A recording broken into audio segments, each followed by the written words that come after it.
ছোট একটা কাহিনীটা হলো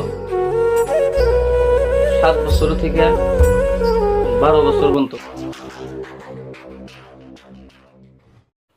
হ্যালো গাইস, কেমন আছেন? আশা করি ভালো আছেন। আপনারা ভালো আছেন, আমি ভালো আছি।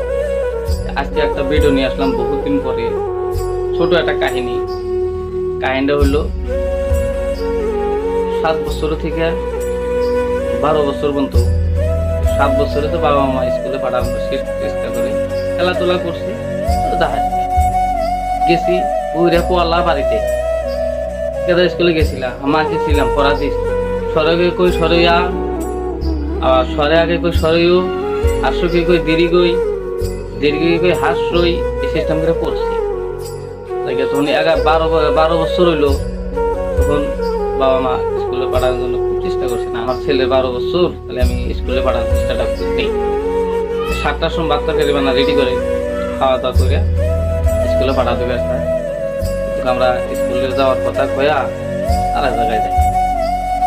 2 দিন ঘুরলাম, তারপরে গাদা ভাত খাও, গাদা স্কুলে যাও, মাথায় গাওটাও ধুইয়া স্কুলে যাই।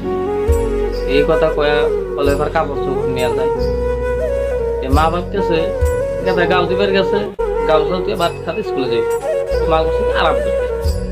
মোটা আমি কলেজের কাপড় ধুইয়া আমি নাই।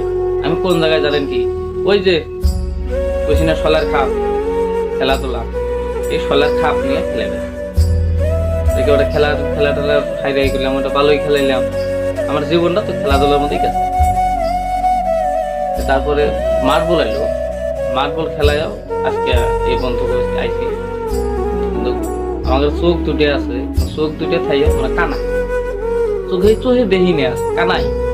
চোখে যদি না দেখি আমি আগের কানাই কয়, আমরা কানা মানুষ, চোখে দেখি। কি ভুল কামটা করছি, স্কুলে না পড়ে আজকে আমাদের লাইফটাই শেষ, একদম বরবাদ। বাবা মা তো স্কুলে পড়াবার জন্য বহুত চেষ্টা করছে, মাস্টার বানাইবো, ইঞ্জিনিয়ার বানাইবো, পুলিশ বানাইবো, আর্মি বানাইবো, বহুত কিছু করবে, কিন্তু আমরা পারিনি।